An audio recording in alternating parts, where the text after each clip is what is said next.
My name is Tod Townsend. I'm the welding instructor for Rio High School CTE welding class. Been doing this since 1985. Love what I do. Kids keep me young. As long as you love what you do, you never work a day in your life.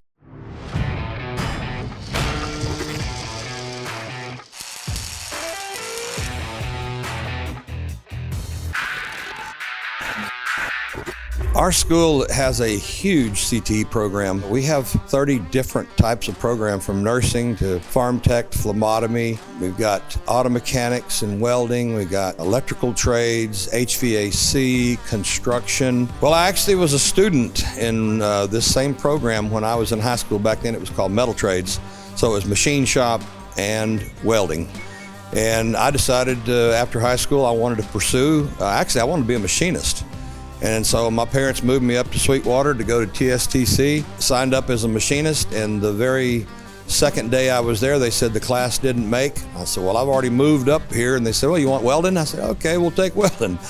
And then about 9 months into it, they said, hey, you got a chance. They're going to open up a nighttime machine shop class, and we're going to do a welding technology program for an associate's degree. And I said, all right, let's do that. And came back to Del Rio, worked out in the oil patch. I was a machinist, tool and die maker, welder, just kind of did it all up in Fort Stockton, Texas. Back in the oil field was booming in those days. I had family issues. My father passed away. I had to come back to Del Rio and take care of my family, and ended up another local machine shop manufacturing facility, and I ended up injuring my back in an accident, and was told back then I'd never really be able to function. And so someone said, hey, would you like to teach school? We're looking for somebody just like you. And I kind of just fell into it, and it's just been the greatest. I never would have dreamed I would ever be a teacher. I was not the type. In the late 70s and early 80s, all the counselors were pushing everybody to go get a 4-year degree. And it got to the point where they were brainwashing these kids and not giving them any real world skills. I mean, when I grew up, we never called a plumber or electrician or anything. I mean, my dad, he did it all. You know, we built onto the back of our house, we built barns, we did whatever it took. And I think today's society needs that again. I think that, you know, the backbone of this country is manufacturing. That's what made us so great. And we need to get back to that, and we also need to get back to just having a really good work ethic. I tell my kids all the time, we do a lot of winning. We're real good in what we do, but it's not that we're any better than anyone. It's just we outwork them. I guess maybe the last 15 years in a row, you know, we've won every kind of contest we've ever entered. And again, it's because we outwork them. We show up at 6:45 in the morning, and we usually stay till 7 o'clock at night. And we come in on weekends and holidays, and whenever the kids are, you know, they're the ones that push us. They tell us they'll come, and so we show up to help them out, and it pays off. It's a really cool trade. Well, it's the light bulb moment. I tell them that all the time. I mean, that's what makes teaching so great, because they show up and they're green. They really don't have any skills. And today, much more so than back when I started. Back when I started, every kid seemed to know a little bit.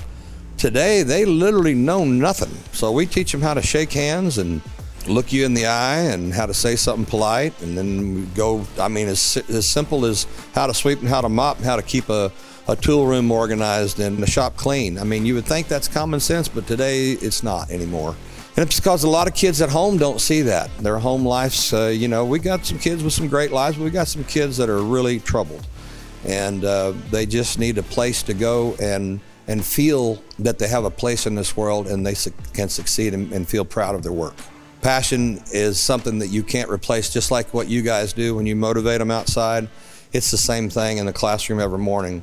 We try to start off with either a positive quote or maybe a funny joke or whatever to get their blood flowing and get them to buy into what we're getting ready to do, because usually every day it's nose to the grindstone every day. And they have to be motivated. And you know, every kid walks in with a different bag of troubles in his bag, and we can't treat them all the same. They're all different, and you got to figure out how do you get through to each one of them. I'm very impressed with what you guys do. I'm thankful that you have it. I think it's good for every school. I know you can only do 30 or 31 a year, but if you could go to every single school and bring this kind of enlightenment to them, we're going to get ready to take our administration is going to back us up, and we're going to take the kids on a 3-day trip across Texas to a whole lot of different trade schools to see what's out there, because there's a ton of stuff, every kind of facet of welding, and you're never going to learn it all. I mean, you know, I've been welding for 53 years. And I don't know it all by any means. I learn something new every day, and it's changing, but I still believe that it's the backbone of this country, and we got to make America great again.